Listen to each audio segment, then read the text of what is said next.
Hey everyone, welcome back to another episode of Send Us Flowers. I'm your host Liz. I also sometimes go by Busy, and I am here today with Ariana, Indica wife. I am super so stoked, excited, all the words that I was jumbling in there together.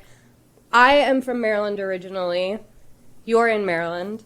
You're from the East Coast, the hometown, and I'm super stoked today to talk about a little bit about the Maryland market, where it's come from, where it's going, where it is right now. I want to talk a little bit about being a cannabis creator right now and just being a creator in general. And I think talk about the general kind of feelings we have around being a creator right now that I think is going to be, something everyone can relate to and is going to be a sentiment that I feel has been shared. And so then I want to know what's in your bag and what you're going to be working on next, because you do a ton of other cool content and things around the area. So let's jump in. First, I love to start by sending flowers. And so I wanted to see if you had anyone you wanted to send some flowers to today. I think I would send flowers to Aaron Richard of the Weed Tube.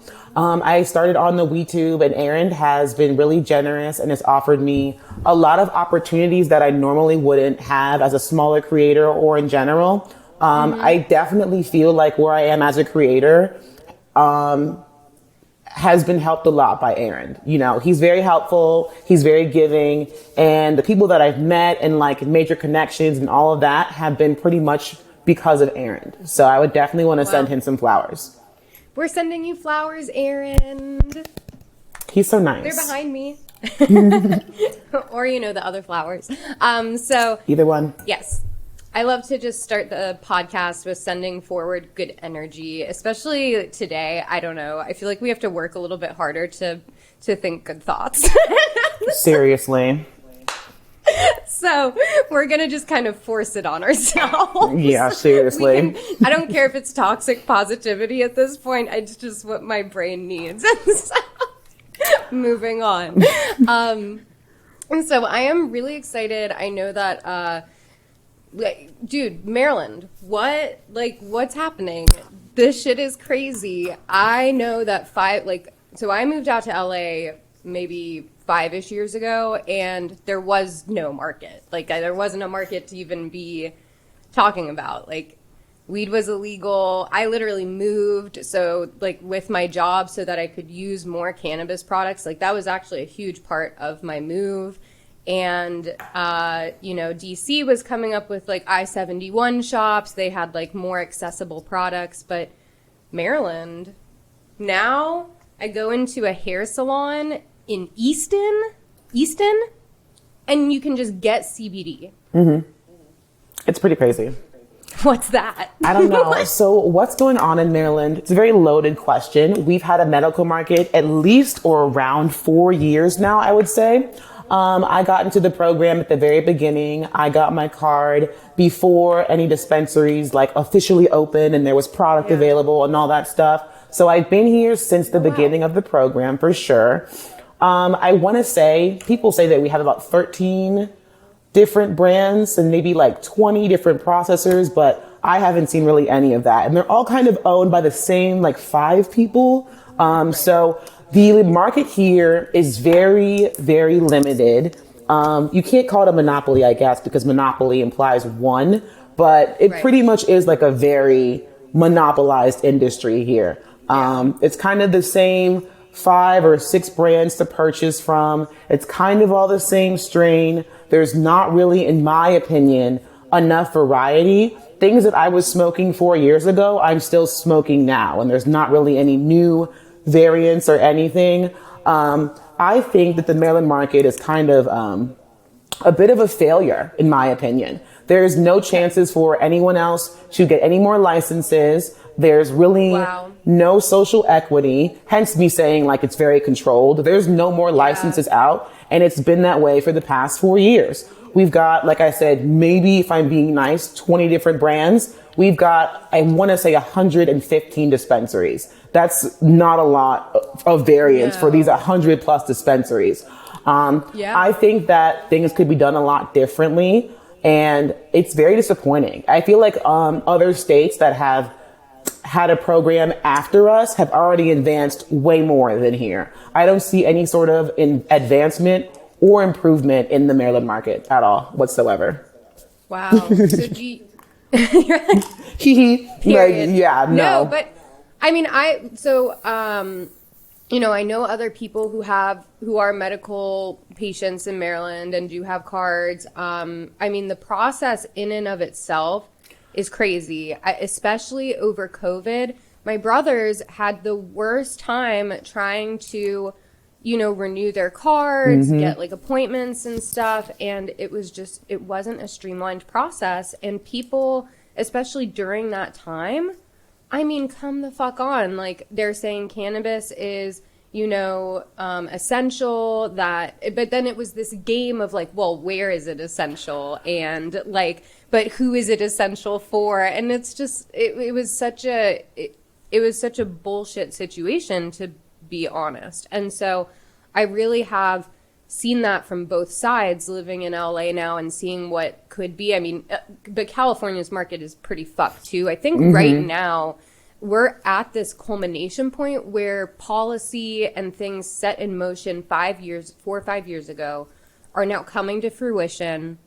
But just like in any new industry, you're going to have good and bad actors. And I think we're really, really seeing that. But we're starting to, the light at the end of the tunnel, and maybe this isn't just for Maryland, but as a broader sense, I've seen so many people who are they really truly are advocates, like you, like other people in this space, like MJ Gibson, Mary Jane Gibson, she just put out an insane article on Rolling Stone about what's happening in California. She called out names, she called out policy. She said that this is not what was needed.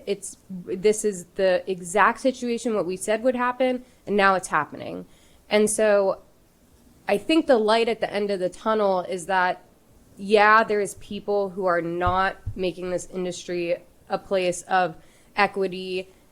And, I don't even want to say fairness, because let's be real, business isn't fair, and we live in a capitalistic society. And like, that's the reality. And so, yeah, we are probably going to have weed oligopolies and, not have like a ton of, but like, I want options. I want good options, because the thing is, when it comes to talking about like, and it is a loaded question at the beginning. You're right. You're like, what's happening? And like, is it a good or bad market? Like, we need to determine the market by the product. And the products here suck. And it's not happening. Yeah. And so like, I went to, so for part of show and tell, I had this Terps flower. This is some of the best weed I've ever smoked in my entire life. This is grown up north in California. Not corporate weed. It's not like, gone through crazy branding. It's just good shit. That's Bentley's weed, right? Oh, sorry, I interrupted. No, interrupt away. It is Bentley's weed, okay. And I love what they're doing. They're really working hard to save heritage terps and craft farmers.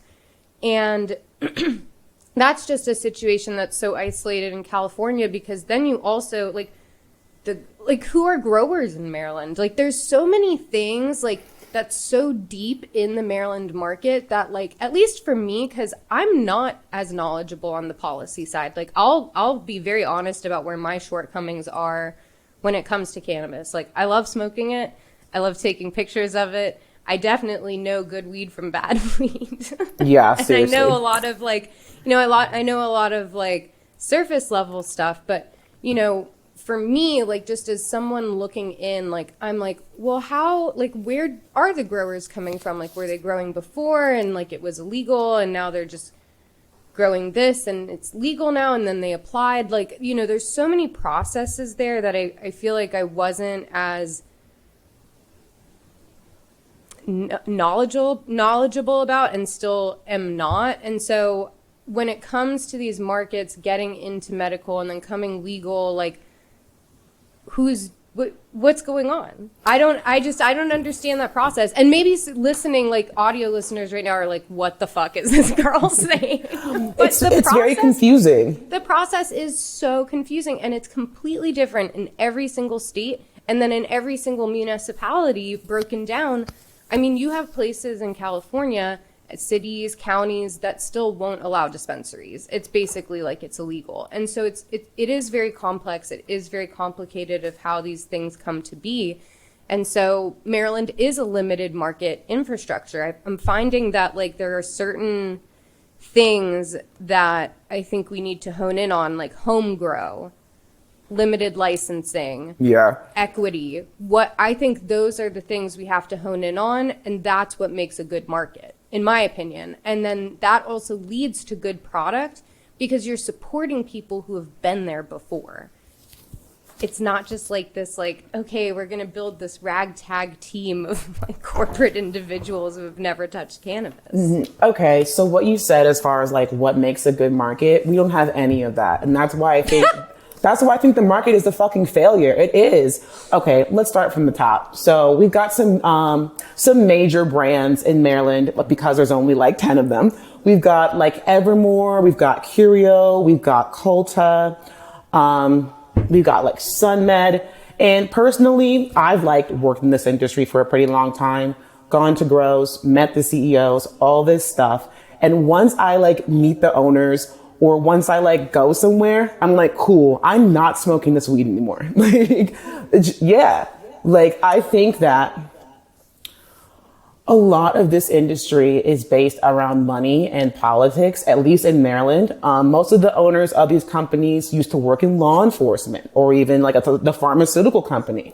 Basically, they're just a bunch of rich people. And I like rich people. Don't get me wrong. It's cool. Like you had the money to do it. You can do it. You had to pay a lot of money to get where you are. I'm not here to downplay any of that. I'm just saying the facts. These people literally used to be police officers or work in law enforcement or work in the pharmaceutical industry, giving out opioids. Like everyone here is here to cash in, which is totally fine, but they don't allow anyone else to come in afterwards. They'll pay to prevent people from coming in. Colta, I'll say it out loud right now. Colta lobbies and pays people to prevent home grow. It's common knowledge. It's not like a little like, oh, did you hear that Colta? Like, no, if you were to Google it right now, there'd be a lot of evidence. Why would a company, especially where the owner is an owner of pharmaceutical companies, why are you paying for no home grow? It's because the Colta fan base and the Maryland market is very knowledgeable, actually. The people inside of it, the consumers, we know a lot and we can grow good weed. And if we have home grow, these companies will have nothing. So I actually have a list of companies that are known to be umbrellaed under. So the thing is too, is it sucks because a lot of companies are being bought, like they either are like, you can go under or you can be bought out by us. Yeah.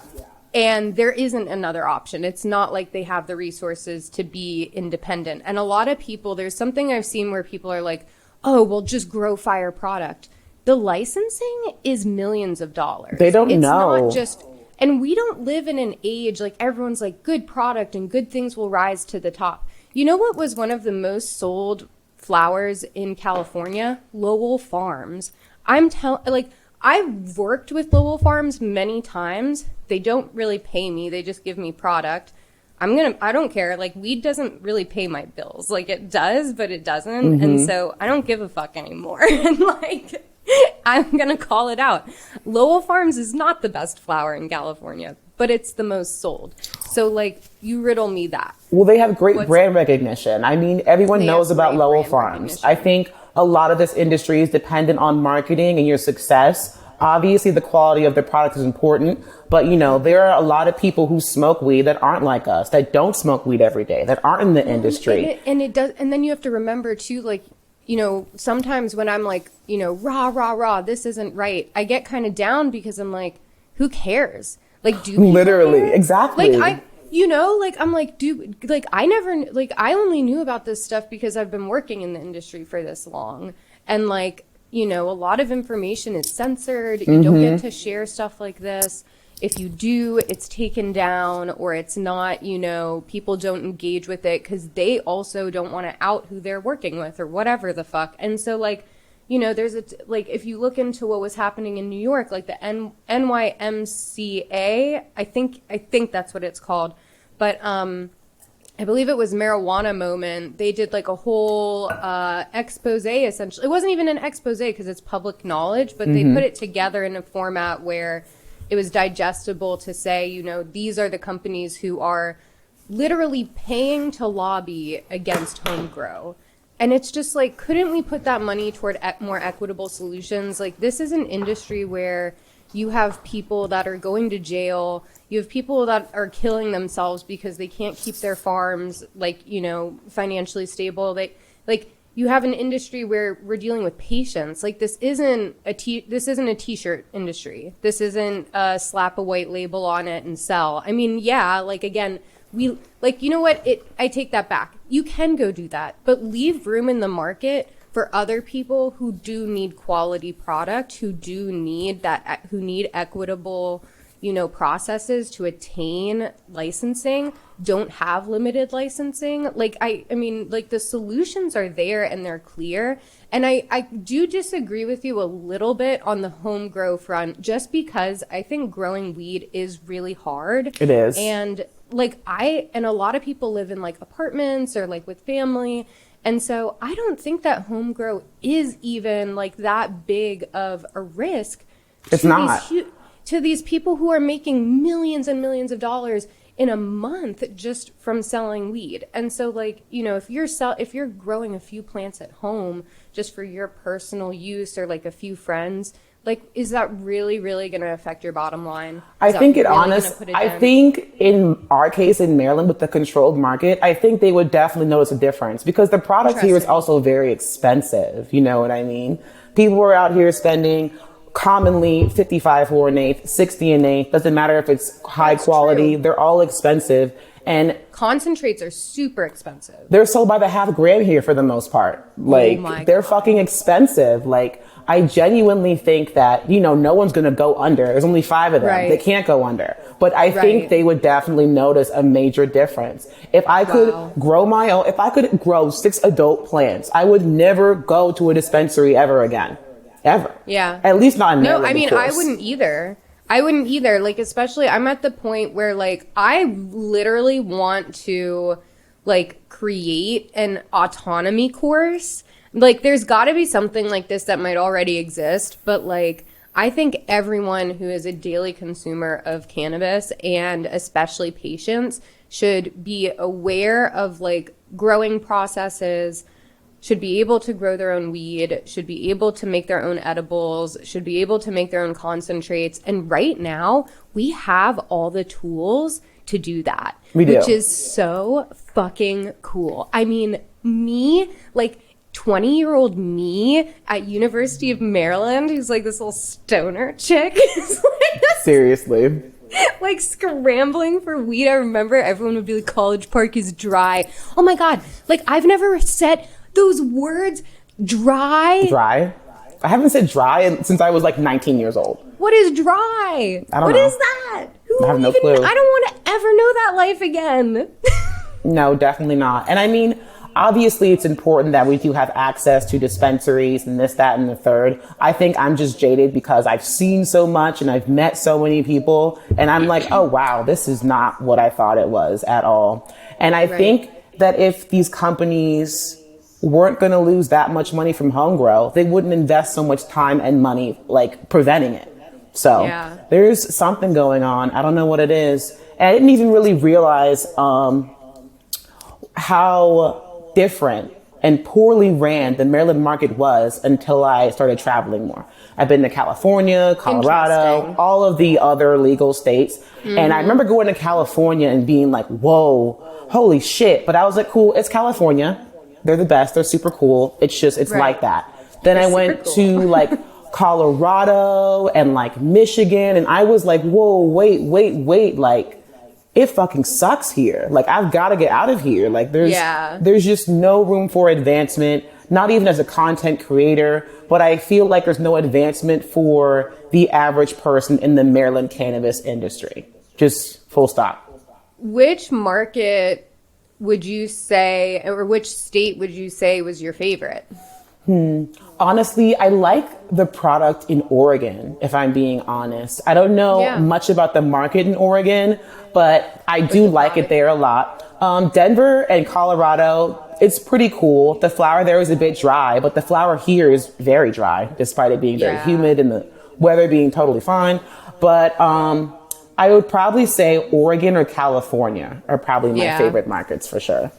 Yeah, I've never tried the Oregon. I've never been to Oregon. I think I drove through it, but I never spent much time in Oregon. I haven't done it yet. I know. I hear that a lot. Whenever I'm like, oh yeah, I love Oregon weed. People are like, Oregon? When'd you go there? I mean, I believe it because they have, I mean, Oregon is like low key a massive in It's a huge cannabis. state, yeah. But it's just not like, you know, I feel like everyone has their own kind of like, I don't know. I always think of the weed community like the Twilight series. No, it is. They're like different camps of vampires. It's like a different dimension with different fucking vampires. Like, it's a different world here. Like, I'm really glad you didn't even flinch at that reference. I didn't, because like it's very accurate. Like, it's like, what the fuck is going on? Like, what's real, what's not real? Like, what's happening?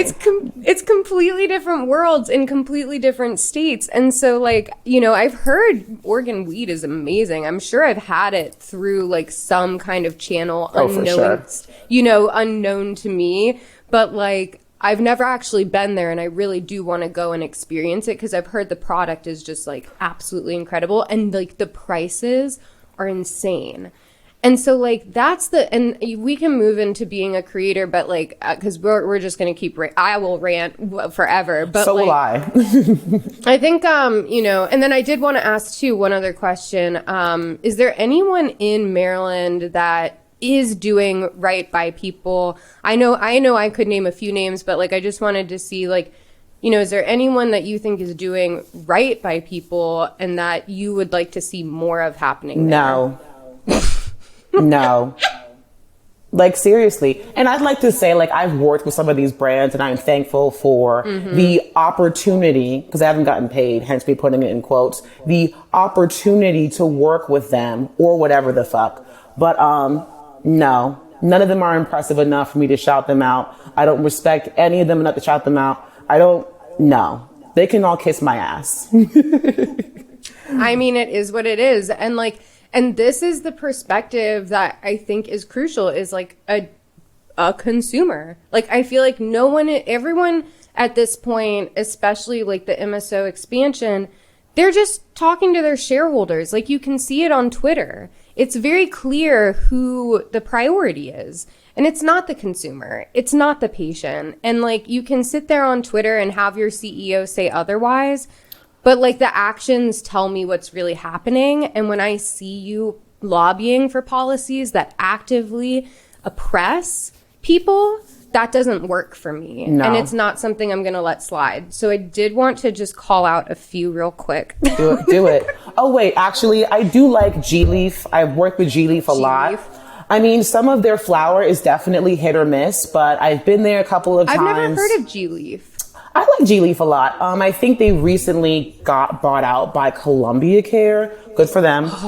I know. No. Look, good for them for the bag. Great for them. But like, great for them. But dude, Columbia Care. So they're like literally they hate patients. Oh yeah, like they definitely do. They definitely do. When I heard that G-Leaf got bought out by them, I was like, G-Leaf sold that. Then I heard how much it was, and I was like, oh well. Yeah, whatever. Like, I know. And that's the thing too, like, it's really tough to be like, because I mean, there is a lot of money, and people, again, like, the options are becoming, you can get bought, or you can eventually you're probably gonna be run out of business, to be honest. Especially if you can't compete. No, it's sorry. Mm-hmm. Especially if you're like a small business owner. There aren't too many in Maryland, of course, but as far as like family run or small dispensaries, we don't have many. We probably have like 3 or 4 left. Charm City Medicus, they were owned by just like one guy and his wife. They got bought out by, I think, Vireo. But yeah, pretty much everyone's getting bought out. There's not a lot of room for people who are just people that own their dispensary to flourish. The one that I do know of is in an area where there's no dispensaries for like 20 more miles. So it's all really weird. It's just very strange here. So I think the takeaway from that is Maryland needs to do better. I think a lot of these newer markets do. And, you know, there is a lot of progress to be made. But the thing is that a lot of people say, oh, it's all about incremental steps. But with policy, once something is in policy, it's very hard to change it. It's so fucking hard to change it. It's already so hard to get policy through in the first place.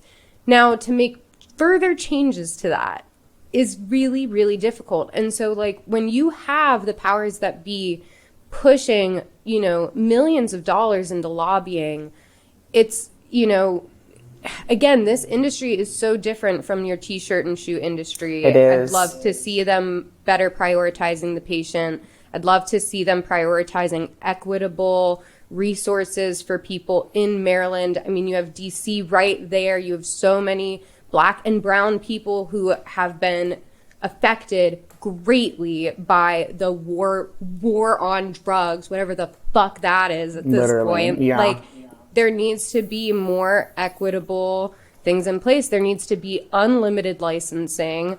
It's just ridiculous. And then these local communities really need to get on board because, like, the opioid crisis in Maryland is insane. It's bad. You go to the Eastern Shore, you go to Baltimore, you go, like, it's rampant. And so there needs to be solutions. Like, it's, again, like, it's my home state, it's your home. Like, it's really, you know, I want to celebrate the progress that's made because it is destigmatizing it. Like, there is movement.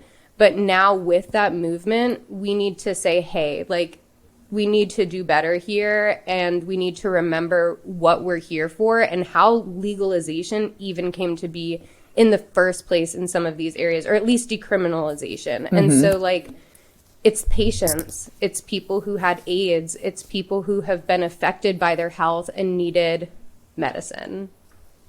Like, and when I first started the industry, I worked for the company that helps, like, approve you and helps walk you through getting your card. Really? Yeah, that's actually how it all began. Which one was it called? Green Health Docs. I'm not sure if they're still around. Interesting. But yeah, that's kind of how it all began. That's why I got so passionate, because every single day I'm talking, at the beginning especially, to people who are sick, like physically, mentally, emotionally, people who are on opioids, trying to leave their pain management centers. Like, it's a lot. And when I was seeing all these people and then meeting these companies and seeing how they work, I'm like, oh, that's really fucked up. You can care about money and also care about the patient, but I think also a lot of these owners don't even smoke their own product. Hence why I like G-Leaf. A lot of all of the owners at the time, because, you know, Columbia Care, but at the time, all of the owners smoke their own product, take open feedback, know when things aren't working out. And I don't see that very much in this state, I should say. Yeah. Yeah. And I do think that that's important, you know, and I don't think that in an exclusionary way. Like, if you don't smoke, I'm not saying you can't be in the industry. Of course not. Right. But, like, if you are, like, the CEO or you're the one, like, pushing the product, like, I do feel like you should be aware if it's good. Exactly. And I think things like that make you open to feedback and make you open to improvement, for sure, which is why I like G-Leaf, because I would go to them and be like, hey, that last batch was a mess. They're like, no, we know. We're not going to do that strain anymore, do that batch, or do whatever anymore. Dude, exactly. And I'm not even against MSOs. Like, go make your money. Oh, I want to invest in weed. Like, just invest back in me. Like, invest back. Like, I want to be invested in you. So do things right by the consumer to bring me in. And that doesn't just mean give me weed. It means stick by me in policy. It means stick by me through medical issues. That's what that means. So, like, when we have these discussions, I also don't want listeners, or, like, if you work there, to think like, oh, Liz and Ariana and all these people come on to just bitch about this shit. no, we want you to exist. Like, that's going to push us forward. You guys have money. Like, that's the reality of it. But like, we want this to be just something that we can also participate in and be something that we can also, like, if we all move together, at least a little bit. Just a little bit. Teensy weensy bit. At least just don't vote, you know, at least just don't pursue, you know, policy eliminating home grow. Like, that's all. I mean, that's all that I'm really asking for, and that apparently can't be done. I mean, look at DC. DC has dispensaries, right? I know that they do, but they have like a decent amount, but I don't know anyone in DC who like has a card or goes to dispensaries because they have access to their own homegrown flower, to their friend's homegrown flower. I think they're scared of becoming like DC, even though that's, in my opinion, not very possible. But that's what they're scared of. They know that if people can do whatever they want, that they might be in at least like a little bit of trouble. They might lose some renewals. You know what I mean? Yeah. No, totally. And so I did want to ask too, so you worked at a place that did med cards basically. Mm-hmm. Is that how you got into content creating for cannabis? Were you a content creator previously or? So no, actually I wasn't. I remember I heard of dispensaries coming prior to it beginning, right? And when they first started, I made a post and I was like, guys, like there's weed in there. I just went to a dispensary and bought flower because you can have everything here. Flower, vapes, concentrate, everything here is totally allowed. So I was like, I just went to a store and bought weed and like some concentrate from a store. Like, do you guys even know this shit? Because it was kind of very like, not hush hush, but no one knew. It kind of just popped up. And I posted one thing and I was like, tee dispensaries are here. Like, because people were like, oh, I don't believe you. I was like, well, I'll upload a picture and you'll fucking believe it, right? And I started doing that and posting just more about cannabis and advocating for it because I was meeting all these sick people and hearing all these stories, and I was passionate about weed, and I was like, I gotta talk more about it. And it kind of just snowballed like into Indica Wife. Like Indica Wife was my personal account and was just like me and my friends, just like, if you go in my archive, just me just posting stupid shit. And then just one day it just turned into Indica Wife. And that's pretty much what happened. Now you have like 10,000 subscribers on YouTube. You're huge on the weed tube. I mean, I think you're one of the biggest creators over there. Mm-hmm. Like I think I'm like top 5 or top 10 or something like that. Top 5 or I'm pretty top. I was going to say top 3. I'm just not sure. And also the weed tube is how I got into like video content creation. Interesting. So did the weed tube come first or did YouTube come first? I would say I kind of started a bit on YouTube. I had like a how to roll a blunt thing, but when the weed tube came out, I definitely like posted a lot on there. It was a way where the audience was already concentrated to one site. And I was like, I gotta get in on this. Like, I know I gotta get in on it. Like when it's first began, like I had to get into it. And I would definitely say like YouTube was what started, but the weed tube is really where I got all of my content creation from, and like video content creation. And getting on the WeTube was when Indica Wife got more traction outside of Maryland, because I was definitely a Maryland-based influencer, because I was only talking about Maryland. All that I know is Maryland. These companies would come to me and be like, hey, like everyone's talking about Indica Wife. And back then I didn't really have that many followers. I was under 5,000, like before COVID hit. So I just knew the power of word of mouth. I knew the power of marketing, and I knew I was making these companies a lot of money. And I was like, I need to just like make this my job, because I'm making these companies, I know, like thousands of dollars. Like I'll post Tropicana cookies from Evermore. I'll post a strain that I like, and then I'll post it on Friday, and on Monday they'll be like, wow, we're totally out of that. Like on Monday, everyone called us and asked for, like I make these companies a shitload of money. And a lot of us do. All influencers do.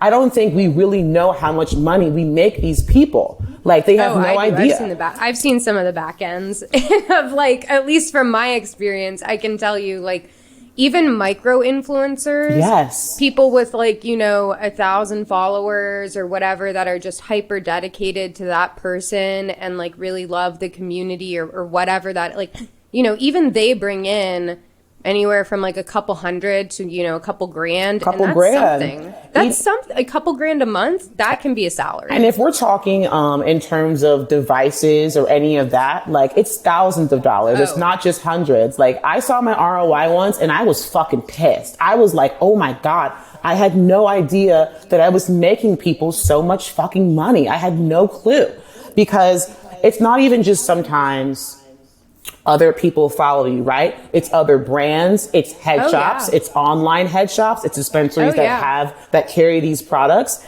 And you think, okay, I'm posting this thing and they might make one sale. Like, no, that one sale from a head shop could be ordering 10 units, 15 units, 25 units, because I was like, oh, I love this product for free potentially. I think that's bullshit. I really, really do. And it really sucks when smaller creators, smaller than me, I see them posting some brands and I'm like, they didn't pay you a single fucking dime. And this post is fantastic. And it's really confusing. Honestly, it doesn't make any sense to me. Yeah, no. And so, it's such a hard situation too, because creators, especially now, like we have more everything in technology than ever before. Like our whole life is kind of around, and this sounds dramatic, but it's probably not. But it's around this algorithm. And so even the other day, my boyfriend was like, do you have to post a story every day? And I was like, I mean, kind of. Like if I want, like, I know that I was like, I am hearing myself and I know this sounds stupid, but like, it doesn't. Yeah, I kind of do. Like I do have to post a story every day or else the algorithm is going to ding me. And I'm like, oh my God, we live in Black Mirror. Like it's just like, oh my God, like we are so held to these platforms and like, being consistent, but it's like, consistency is 24/7. Like it's no longer this thing where like, you could post a YouTube video once a week or like if you want growth and traction, it's weird because the barrier to entry is so low now, but it's also not at the same time. It's just this really, really strange dynamic where there's so much duality to what's happening. Like it's like, amazing because you can create community, you can find people with similar interests, but then it's like, is any of that also real? There's so many different things to it where it's like this great thing, but then this also weird thing. It's like difficult to grow with the whole like shadow ban thing. People are getting deleted all the time. Well, and now Burner and Wiz Khalifa, I don't know if you saw, like literally recently on Twitter, I think this was like yesterday, Burner and Wiz Khalifa have been bitching openly about Instagram. Ooh. And when I really like that response because when Seth Rogen was sharing something about weed, he fucking tweeted at me to be like, well, I always thought like something with the guidelines. And I'm like, dude, I've been tweeting my art at you for I don't know, years. And this is what you chose to respond to. Like as a fan, I was low key like, really? And technically, if we're going by the guidelines, you actually aren't following it. So that's really interesting. Not even remotely at all. But we don't like whatever. But it's just like to see celebrities come out, especially like Wiz Khalifa. Like he was like, what? So now I just can't get likes on my Instagram because I post weed? That's me. I post weed. I smoke weed. And it's like, yeah, a lot of us do. Like, thank you. Like, a lot of us do. And I don't know if you've noticed this, but if I even tag other brands that have been shadow banned or whatever, if I tag a brand, my engagement, like my story views will go down like by half. I average around like 2,000 views per story. But if I post, like, I posted The Loud when I was in Portland, it got like 800 views, which is unheard of for me. It's really crazy. My views are, it's really bad. Like my reach on Instagram is shot. I don't know. I mean, I don't give a fuck at this point. I'm like, you know what? Like I have like my clients, I know what I'm doing this for. And so I think that's like also one of the biggest things is you just have to have a mission in it. because like I know that this is going to take me to the next thing, and I just kind of have to like get through the shit a little bit. But like it is this shift too of content, because like, you know, it's so forced into video now, and it's so forced into this like short form content. And then we're all like, so this like, like it's changing our behaviors. It's literally reshaping how we behave on these apps and how we communicate. It's like very insidious. And so like the creator burnout has been very, very real across, I've seen it with musicians. I've seen it with actors and actresses. I've seen it with so many different people. And so like, you know, everyone is feeling it. And it's like, what is the solution here? Like, I mean, the apps either need to have a pause button or something, but it's really crazy. And I don't know. I don't know what the solution is. I really don't, because it's constant. And I feel like we're just going more, like there's people who are just pushing it more and more into that world. And it's like, no one wants to do it, but we kind of have to. We're all kind of like begrudgingly like, okay, I guess I'll do this reel. Like, no, I fucking hate short form content. And short form content is so cringy in my opinion. Like never would have imagined, and I barely do it now, like me like lip syncing a TikTok audio or like any of that. Like I don't like any of it. But if you want to be seen, if you want to make money, and I'm putting quotes around make money because people in this industry as content creators, and I think in general, are making no fucking money or little to none. So it's like, it's so hard to force yourself to make content that you don't like for free or for nothing, or like a little bit of money. And also you can't even grow. It's very discouraging. There's creator burnout definitely in all industries, but this industry is so different because we can't even be seen. So different. We can't be seen. We can't grow. And I think in this industry a lot, when you bitch about, when you critique anything in this industry, people are quick to be like, oh, well, every industry has its problems. No. It's very different. People be like, oh, well, food, it is different. Food has problems. Tech has problems. I'm like, well, honestly, in tech and in food, people here they don't have like 3 or 4 fucking jobs. Everybody in the industry has, I'm serious. I know a very small amount of people who have one job, one client, one anything in this industry. And it's enough. That's fucking insane. To me, at least. These companies were like, oh, we sold 20 million. Or we got 20 million in profit. What the fuck? Your people in the grow are making like $12 a fucking hour with no fucking benefits. What the fuck are you guys talking about? I know. There's not other industries. This is not allowed. And I feel like in this industry, we have like Stockholm syndrome. We really fucking do. And it's really frustrating. There's no reason why. You said earlier, you were like, well, I don't make that much money from cannabis or whatever. Why the fuck not? Like, why not? You have a large following. You have a podcast. You have so many different roles that you play in this industry. Like everyone else. No one is like only a content creator. It's, I'm on Instagram. I have a podcast. I'm a speaker. I'm this, I'm that. Love the multiple titles, but they are necessary in this industry. It's not optional. And it's ridiculous, in my opinion. No, I totally agree. And I mean, I do like from, you know, a higher, like I consult and stuff too. So I do make money still in cannabis, but it's definitely not just through like my content.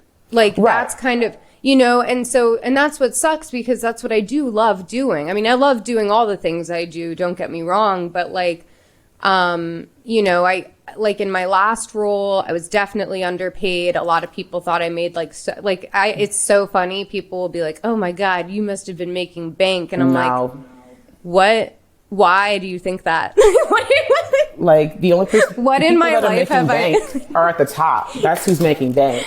And so it's like, it's so frustrating to see that, and to see how much, you know, is not given out to the people who are helping push that forward. And it's like, you know, obviously other people have to make money in a business, but if content creators, like, it takes time, dude, literally just right before this podcast, had to get the audio working, like, you know, have to update Chrome, have to update your laptop, have to update Premiere, have to do all this. Like, there's so much that goes into content creation, the storytelling of it. And people nowadays are just like, okay, go create a video. And it's like, And like, it's the little things. People don't realize, like, the lighting costs money. I don't think people understand, when they're watching someone who has like high quality, like YouTube content in general, right? You see someone on YouTube, you see great content. They don't even know that this person has all these microphones, all these cameras, all this high quality things. And if you go to a smaller channel and it's like just someone just sitting in their room on their iPhone,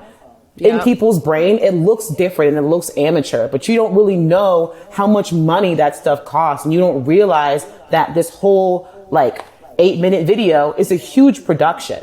And it's it's difficult and it's hard when you're making a production and you know that people might not see it, that the algorithm won't push it, that it'll never get to trending on YouTube. It really affects how hard you want to work. You're putting time into your art. And, you know, no one's looking at it and you're not even getting paid for it. Or if you are getting paid for it, you're like, I wanted to perform very well. How would it? You tagged 40 weed brands. It's really, it's hard to navigate.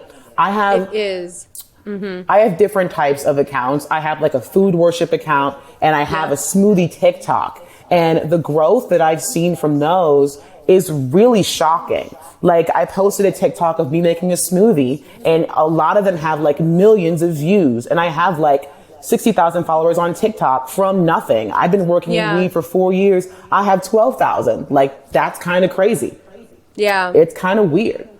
It is. And it really is very evident there. And especially as an East Coast creator, I'm curious, what is that like for you to be an East Coast creator in cannabis, especially in Maryland? I know it's harder. I know that's also the answer, but tell us more about that. It's very isolating to be on the East Coast, in my opinion. I travel a lot and I travel a lot with traveling, but it's kind of out of necessity. I'm trying to see what else is out there. I'm trying to get better weed because the weed here fucking sucks. I'm trying to meet new people because the people here fucking suck. Not everybody, of course, but I'm just, I've said, I've met these owners and stuff. I've seen enough from them. I want to see what else is out there. And it is very isolating. All of my friends are in California or in Colorado and you see them, going to parties, getting jobs that at least kind of look cool because this industry is dependent on looking cool as well. Don't get me started. And I think, actually, I'm going to talk about that. I think that I'm serious. And I think that a lot of this industry is dependent on you looking cool. And I think a lot of people are stuck in this industry because they still want to look cool. This is an industry driven by ego Stockholm and syndrome. Appearances. It's Stockholm syndrome. We're not making enough money. We're getting free weed sometimes. That's cool, I guess. And you look cool to your friends who aren't in this industry, right? When you're like, oh yeah, I'm a weed influencer. They're like, oh my God, what? It sounds really cool. And I think a lot of these companies or people that even work for these companies are so dug in on looking cool. I have a friend that works for a company that is making so much money. It's ridiculous. And she told me that she couldn't even afford to work there. Her accountant was like, you have to quit this job. This job is costing you money. And she had a job offer for another company who doesn't have a very cool, quote unquote, image. And she was like, I want to keep working for this company because I work for this company. I don't want to work for Green Goods. They're Green Goods. I want to stay working at Curio. What the fuck are you talking about? That was literally her logic. But there are so many people that I know that are like that. I don't want to stop working at Culta because I stopped working at Culta and Cookies. What the fuck are you talking about? Is Culta paying your bills? No. So why would you still be working there? Not that Culta does. I'm just giving an example. You know what I mean? Yeah. No, dude, that is damn, you hit the nail on the head. Fuck. That is so true. I really do think there's a lot of ego in this industry for it copy paste exactly what you just said. It's insane. And so that I think also plays into, the whole conversation we've had today, because again, it's not always about the product. It's about image. And that's so seen from the people to the packaging to the companies itself. And it feels kind of like these weird, shell companies almost, or like a front of and it's just how do we find a a solution there, and how do we move forward in a way that is equitable to at least most people? I don't know, but like the ego portion of it, we have to remove that. I had to deal with my ego, like Same.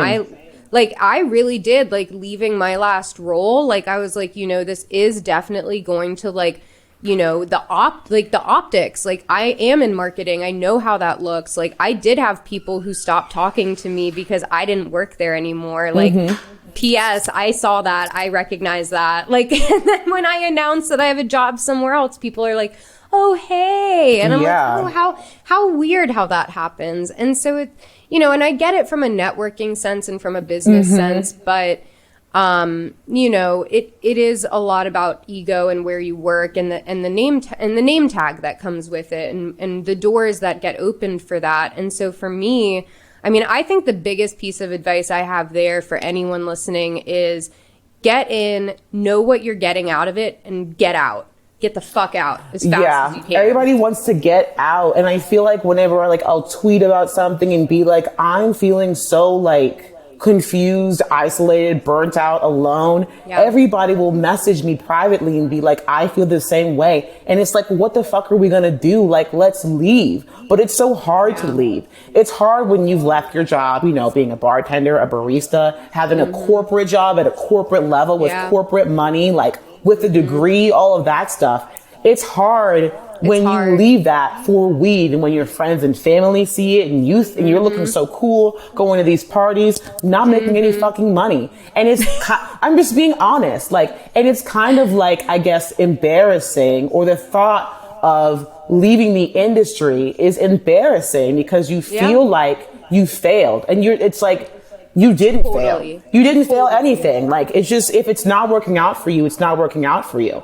It's confusing. It's a really, really interesting industry. It's dependent on people and connections and networking as well, which is why the ego thing comes into play. It's really fucking weird. It's a lot of partnerships. And that's the thing too. It's a lot of partnerships because it is so censored. It's very hard to get, your brand and your products out there, especially digitally. And so it is that's the biggest thing. It is word of mouth, like what you mentioned earlier. It is partnerships. It's, having their reach and your reach combined, and that's the way you're going to grow. And so I do get it from that stance. I feel like that's been happening ever since even the legacy market. You have hash makers coming together and all of that good stuff. And so now it's become a little bastardized though. And it's okay, this isn't originally why we were here. And so I think that everything is so cyclical.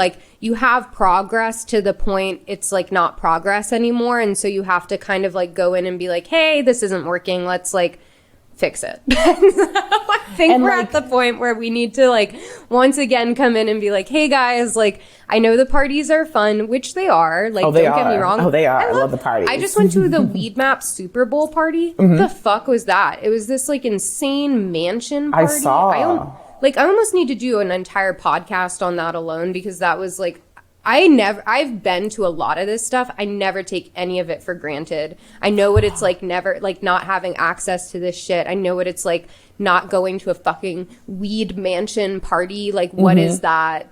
I mean, what? I know, it's super fun. And to everyone else, it looks even funner, right? Lots of FOMO, I'm here, you're not here. Trust me, as someone that lives across the country, it's hard to see not even your colleagues, but your friends at a party without you. It fucking sucks. And you don't want to miss out on a party, because a party is seeing your friends. It's an opportunity to make more money, to get business. It's community. And I feel if you're someone that's not heavily involved, you can be kind of forgotten, quote unquote. Yeah. And I want to say I love the people in this industry. I've made so many friends, so many connections. The problem is not the people. I think the problem is the environment that working in this industry can create. Because there are so many people, when I meet them, I'm like, oh my God, we're hitting it off. I love you. Yeah. We're together forever. But when it comes to how they act when they work or just in general, I'm like, oh, this is like a different person, because this industry changes you as a person. This industry is not like you work in it every single day. It's all the time. Even when you're on Instagram, just scrolling, you're at work. You're seeing your your coworkers, you're seeing your colleagues. It's really, and also we love weed. It's our passion. It's all kind of just thrown together. I think a lot of these companies and a lot of these people in general, when you first start in this industry, they prey on you being so passionate and you loving weed so much. And like, they're like, oh, look at this, like, what is this fucking phrase? Like bushy tailed, like bright eyes. Like they see that shit and they're going to sink their teeth into it and be like, oh, you want to work here? Here's a free eighth. We'll pay you $13 an hour. Like what? And when you're new, you're so excited. You're working in weed. So excited. You don't know anything, which is like, you just don't know. I have so many friends that are like, I want to leave my job and get into this industry. I'm like, well, how much do you make now? Oh, over $40,000. You should stay where you are. Cause like, I'm serious. Stay where the fuck you are. I know you're miserable. Coming here is not going to be a solution, but you think that it might be because you're like, well, I'll take a pay cut to be no, don't take a fucking pay cut, because it'll be that way forever. Just don't do it. So yeah, it's hard. I love the people. I love that I work with things that I'm passionate about, but I'm passionate about paying my rent. I'm passionate about having, you have to pay the bills at the end of the day. And so what would you say is like, to anyone who wants to get into this industry, especially content creation, who's a Marylander, like I don't want to say just like, no, don't do it. But like, if they do really want to be here, like what would you say to them for that? I would say don't quit your day job. I would say whatever you do, working in part-time, and have another job. Like seriously, that's what I would say. My advice for anyone who lives in Maryland who really wants to be a content creator or who wants to succeed, I would recommend moving, if I'm being totally honest. And moving in another state in this industry to be in it is so common. So I would definitely, we've all moved. Like I've like lived in Colorado for a couple of weeks and like floated around for a couple of weeks because, the answer is essentially to move, which is really fucked up. I have to like uproot my whole life with like me and my husband to go move to Colorado or to California for weed. Is it worth it?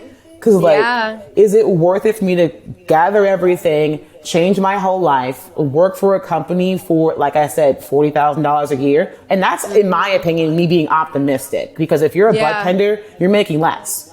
And everything is costing more money. You guys live in California. That's not enough money. And I think working in this industry, California is so expensive at the beginning, is a bit of a risk. So if you're in Maryland and you want to create content, do it wisely.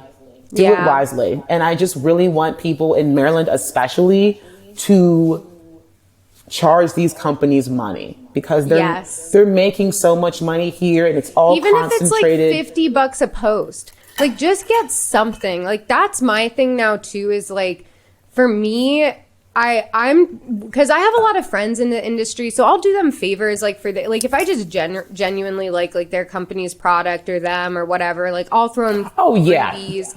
But like, there's definitely places that like maybe they can't pay my full rate. And the thing is too, like my rates are expensive. I'm aware of that, but that's because I'm posting content that can get my page deleted. Like that's it for me. Like that's the reality of it. And so I'm aware they're expensive, but it's for a reason. And if you can't pay that, at least work with me on something you can pay, because literally this one fucking post about your dumbass vape pen can get my entire page deleted. Literally. And so like I have to really think about that, because my page is gone. You have a whole fucking motherfucking company. Now I've built out now other places that people can find me, because that's what you have to do in weed. Just like you said, everyone has to wear 90 different hats.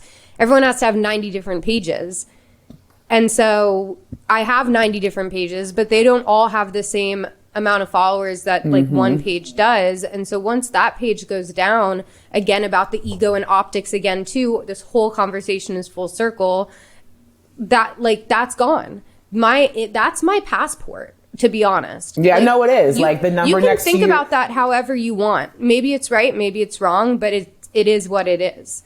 And that's my passport. That's my into the parties. That's my into the connections, to the network, to the things that's able to make me be a consultant and take all of this knowledge that I've been gaining over the past 10 plus years in digital and marketing, and then almost 7 now in weed. Like, it's crazy, but that can all go away literally. I mean, right now I could go on and it could be gone. It could be gone. And I think these companies know that. And sometimes, I'm sure this has happened to you, the verbiage that they want in the caption, I'm like, you motherfucker. Like, you know that if I post that, I can get deleted. That's why you're not doing it.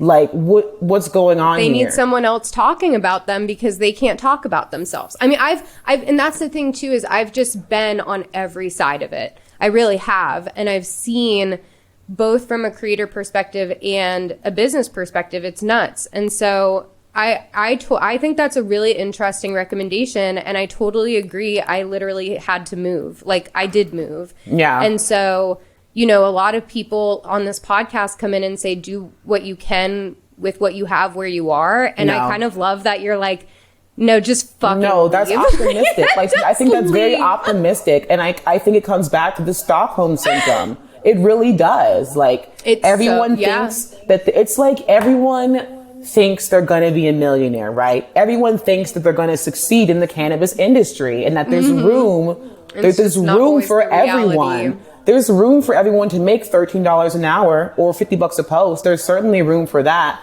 But like, is there room for personal fulfillment and a solid pay? It's hard to find. And I don't want to sound like negative or pessimistic, but I live in reality. It's what I always say. I live in like the real world, in like a real reality. And the real reality is that I need to make money. We all need to make money. Bacon is like $10 fucking now. Everything is really, really expensive.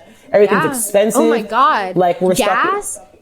Gas in California is crazy. Dude, gas right now is stupid because of all this, like, everything going on now too. Like, I don't even have a car because I also haven't been able to like get one because they're so fucking expensive right now. The car market every market is insane right now, but like, it's just nuts, and people have to pay their bills, and like they have to pay their bills. I don't know why it's always such a surprise. Like, I have them too. Guess what? Hello. Like, what do you think? I just exist over here? Like, you need money to survive. And also, it's just like, when you feel so down and when you're so stressed out, and then also if you're working in this industry, so tough. It's hard to think about anything else. It really is. Like, because you're like, oh, I didn't get a post up today, or I didn't put this up in time, so now I'm not gonna like show up in the algorithm and like those things. And I like realize, I'm like, at the same time, I'm like, oh my God, I can't believe this is something I'm thinking about and putting time toward. But then it's like, but also it is, and that's just what this is now. And I don't know when we like got to this slippery slope, but it's crazy. And so I think I think the biggest thing is also just talking with each other, because since we've all been so isolated, just like you said, especially over the past few years, is everyone's been afraid to I've been afraid to be like, hey, I'm kind of burnt out. Like, because I want that positivity. I want to like be at peace mentally from like all the just stuff, but also like, there are problems right now, and it's really taking a toll on people. I see constantly people posting, I have to walk away from social media, I'm burnt out. I have to walk away from social media, I'm fucking depressed. I have to walk away from social media, you all are fucking crazy. Like, it's really, I see it all the time. I think it's very real. And I think a lot of people who are especially creators in the space and make their money off of this are really afraid to talk about it, because it's like, it begs the question, it's that underlying thing of, what do I do next? That's the problem. No one wants to know, or nobody likes the unknown, especially when it comes to your career. And people in the cannabis industry, we're not like, quote unquote, young. Like, we're not like 18, 19. Most of us are like over the age of 25. A lot of people are in their 30s, and it's like, it's hard to think, what am I going to do next? It's hard, especially with like everything. We're all stuck inside. Like, we got COVID, a world war, whatever the fuck. Like, we've got a lot of stuff going on. And the world is the world is inherently very depressing. And like, I feel like everyone collectively, like as the world is just freaking the fuck out. And everybody's really depressed and sad and burnt out from everything. And we're kind of trying to just push it along like, okay, but let's keep going. And it's like, oh my God, what are we keeping going for anymore? Like, and so it's, you know, sometimes on this podcast, I really always like to say, so my advice is, or like this solution is, because that's just how my brain kind of works. But with this, like, I don't really have the solution yet. I'm still feeling it out. I'm still trying to figure out kind of like, you know, what my relationship with social media is moving forward. Like, how am I going to navigate that? And how am I going to navigate it, especially with cannabis? And so I think that, you know, those are things that a lot of people are asking themselves. And I'm sorry, I don't have a solution, but you know, it's the journey. And I think it's open communication, being more authentic about where we are in that journey and our feelings in it, and, you know, supporting each other through it. Like, you know, talking about like, hey, like, you know, what are you thinking about is the next thing for you? Like, I love your smoothie content, or I love your cooking content. Like, you know, how can you like reignite that power in your soul to find that next thing? Because it's okay to be lost for a little bit. I mean, I love my food content. I love my smoothie content. I do like femdom stuff and like dominatrix stuff. That's how I make most of my money. It's not from weed. You know, everyone has two jobs. I have two jobs. Gonna show off your new tattoo? Oh no, for sure not. But like, yeah, like all that stuff is paid from me doing like femdom and stuff. And luckily it's a job where I can do femdom for a very long time. So yeah, I'm pretty much gonna just be focusing on that, because I'm 26 years old. I'm not old, but I'm getting older. I've got some questions. Yeah. What's next for me? What's going on here? And it's just like, I don't know. It's interesting. Sorry, I got a crazy text just now. No, that's okay. I look, like, it's all about just, again, like continuing to communicate through this and everyone working more together and not being so isolated. I've found that when I have more community and people to talk through these things with, I start to find solutions, right? I at least find like my next just like stepping stone, at least just the next one. Maybe not one after that, but just like the next thing where I'm like, oh, like maybe I can do this. And think about it, like, we're content creators. We can easily take all the things that we know in weed and put it somewhere else. But if you're a bud tender, if you're someone that's works in the grow, like, what is next? You really don't know. Like, I've been able to take everything from weed tubing and all of that stuff to femdom. It's all making content. It's all figuring out the algorithm and the lighting. It's very transferable. And like with smoothie talk, with like just making food, it's the same thing. Angles, it's all the same thing. And we have, I guess, very transferable skills. But, you know, not everybody wants to make content. Making content kind of sucks. You got to look at yourself. You got to take criticism. You got to deal with crazy comments. Like, it's hard to deal with the feedback on your content. People shouldn't have to make content in this industry to make good money. And I feel, and I say that sometimes the best paying job or the best job in this industry is to be an influencer, because you can be yourself. If your following is large enough, you can make very, very good money, and you can be yourself. So I understand why everyone wants to be a content creator, why you want to be in this industry. It's very, very alluring. It really is. But I mean, sometimes things aren't as simple as they look. Yeah. And everything has a pro and con. It's, you know, I always think about it like life is always going to have a battle. It's up to you to pick which one you're going to fight, or else someone's going to enlist you for their own. And like, those are your options. So like, figure it the fuck out, or like go be in someone else's army for a little bit. Like, you know, I don't, that's how I kind of look at it. But, you know, we talked a lot about the markets and things that we would smoke. So now I want to find out what you are smoking and the things. Yeah. What's your show and tell? So I'm actually not really smoking that much weed right now, because I'm just like, that's okay. Lately when I've been smoking weed, I just get like super like a lot of people scared, getting anxious. I think that's so something that actually really pissed me off yesterday, as all this like World War III things is happening. And I get it. Like, not everything needs a take. Like, I'm at the point now where, like, not everything needs, like, yes, I want to acknowledge this. It's not good. But, like,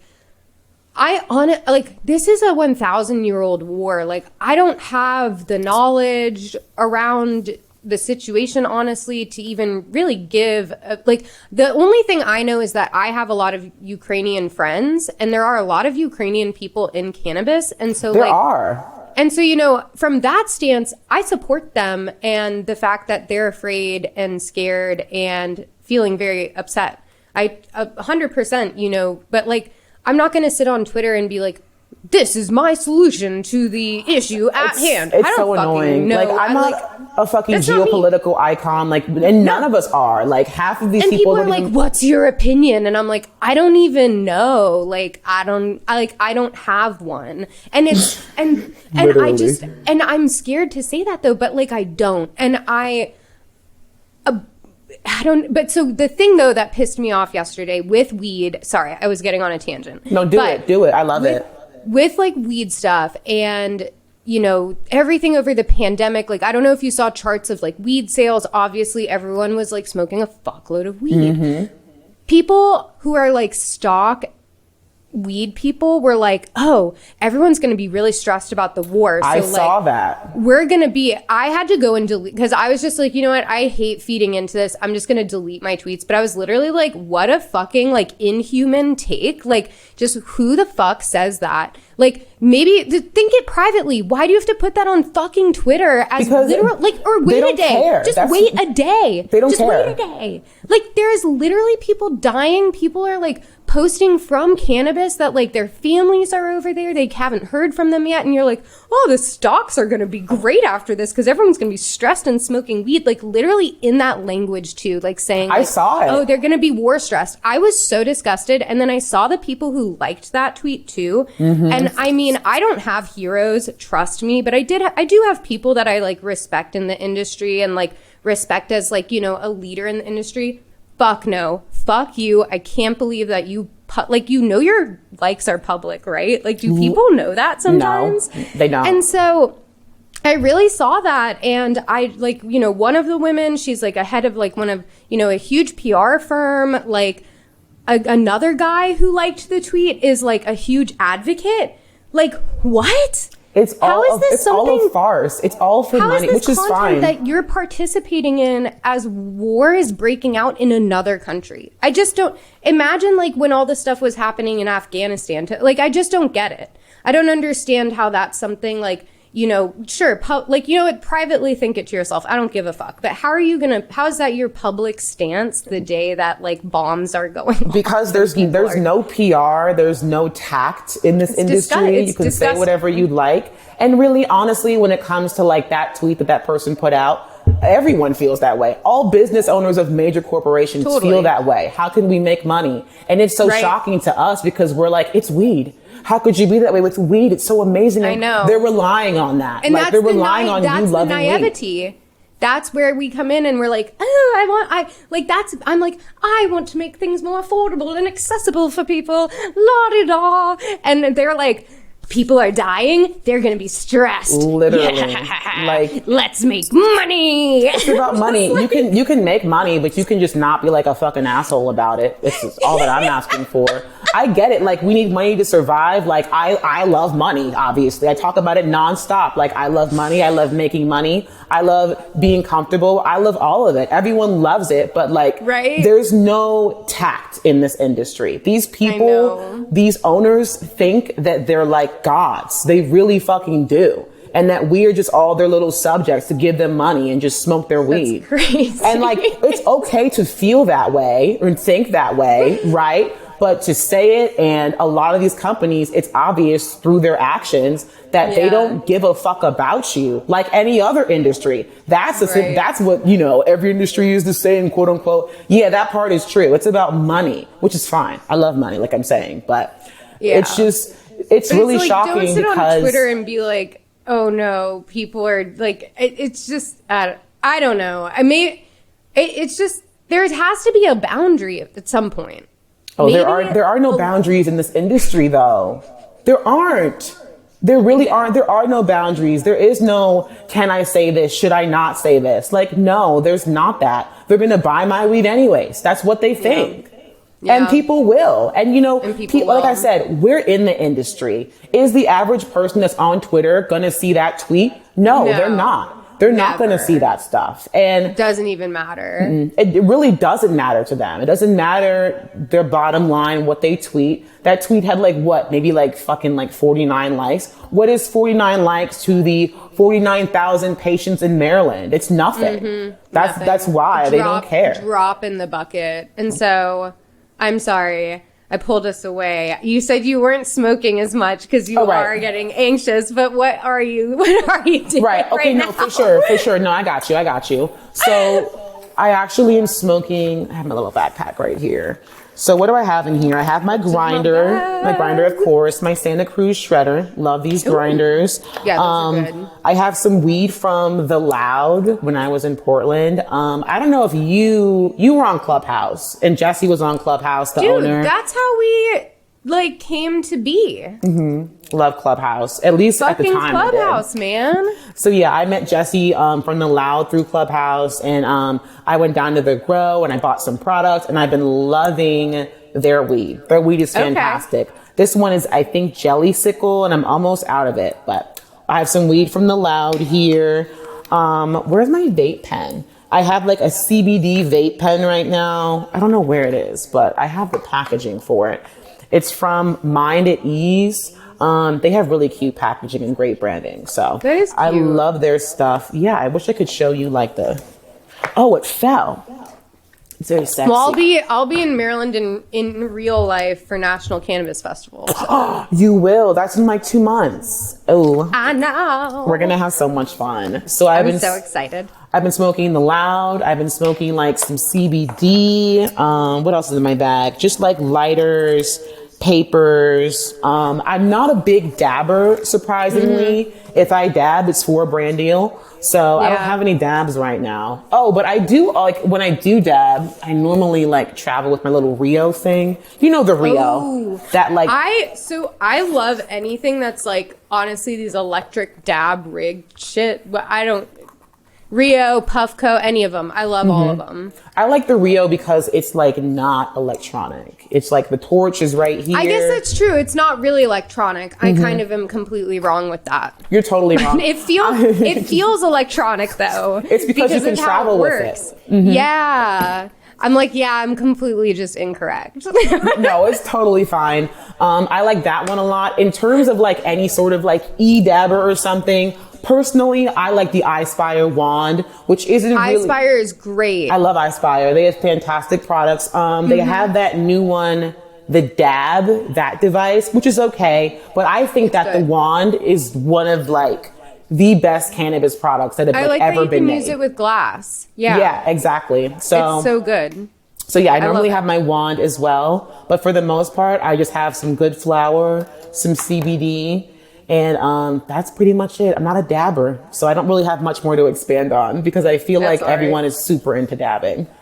I don't know. Like I mean, I'm big on flour, glass. I dab. Like I have my Puffco. I have a bunch of like little dipper. I have a fuck ton of random shit, but like, I don't know. I always just go glass and flour. I think that's my biggest thing. Like, I love, dude, like this shit from Bentley is crazy. It looks crazy.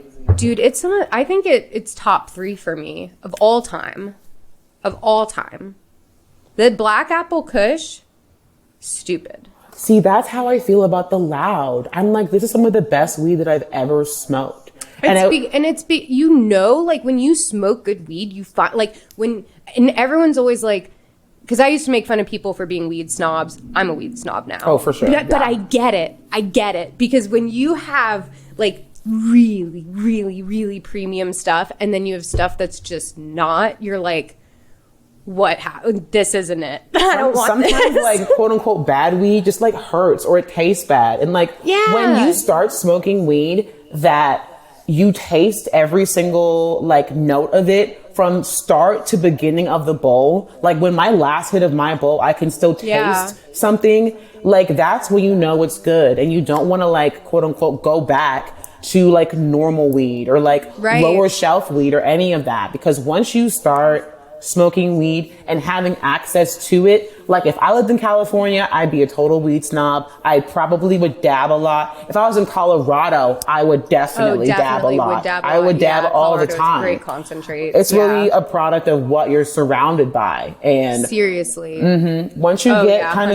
of snobby, it happens like overnight. It really does. But I love it. That's the one thing I enjoy about this industry is constantly learning about new things. Yes, I learn about politics. I learn about science. I learn about so many interesting things. And I feel like I've been kind of shitting on everything. But like, I think it needs to be discussed because I know that everyone else feels this way. Everyone else feels this way. Everyone feels this way. It's a conversation that needed to be had. I think a lot of people are feeling it. You know, I get like everyone is doing the private DM thing where it's like, I do feel this way kind of, or like, I'm going to subtweet this person. Like me, like I'm such a pussy. I deleted the tweet that like called out all, I was like, fuck these people, me. But then I'm like, I can't really say fuck them. I have to be like a little bit more proactive because I have to remember all of those people also follow me.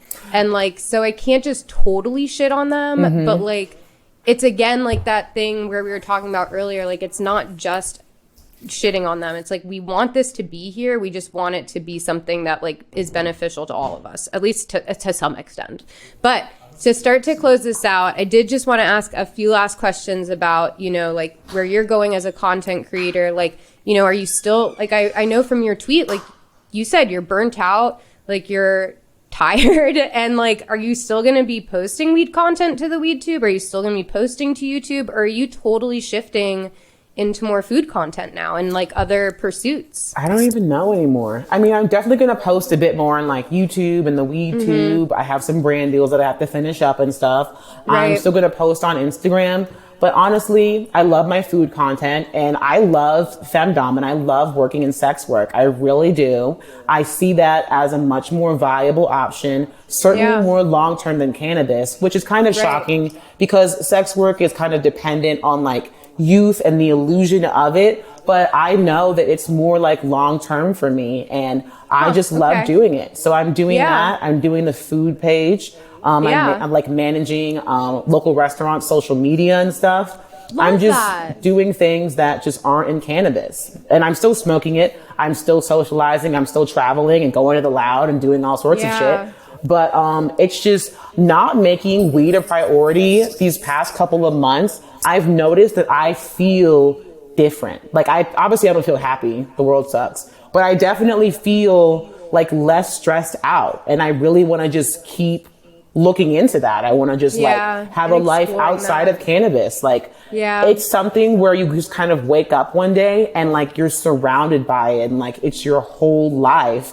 And that's fine. But sometimes that's a lot. It's a lot if your job in any industry, it's hard when you are just working all of the time and you want to work hard, you want to look cool and you want to have fun. And it's a lot to balance. And I don't really want to do it anymore. I don't want to balance things anymore. I think if I look at content in this industry with a less dire need to be accepted or to make money, that I really will be happier. I think a lot of people would.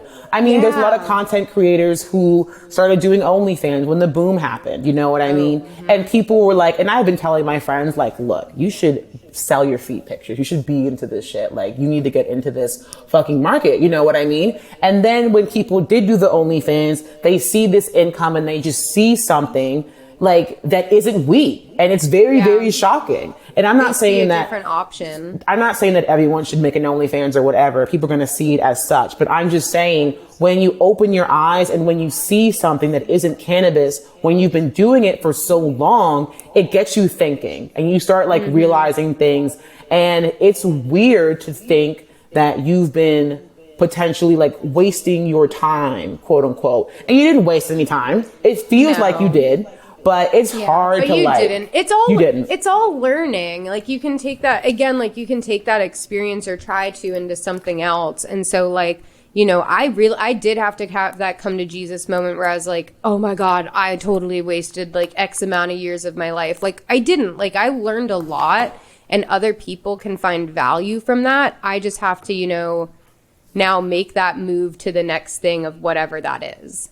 But yeah, I think, it's just going to be about figuring out what that next thing is and supporting each other through whatever that next thing is. And we got this. But it is definitely a stressful time, and it's all about that community and coming together and not being so isolated anymore. But thank you so much for being here today. I loved this conversation. It was so necessary, and I'm so excited to see what you're going to do next. I'm so excited to see you at National Cannabis Festival. I know, it's going to be fun. Do like Maryland things together. I'm excited. And really bridge like that bi-coastal community. So I'm stoked. And then if you want to find Ariana, go to Indica Wife, go to her YouTube page, go to her WeedTube page, go to all her pages, Twitter, follow her, follow the journey. It's really incredible. Thank you so much for coming on today. I'm sending you flowers. So yeah. I love flowers. Yay! I will see you all on another episode of Send Us Flowers. Bye. All right, bye. Bye, guys.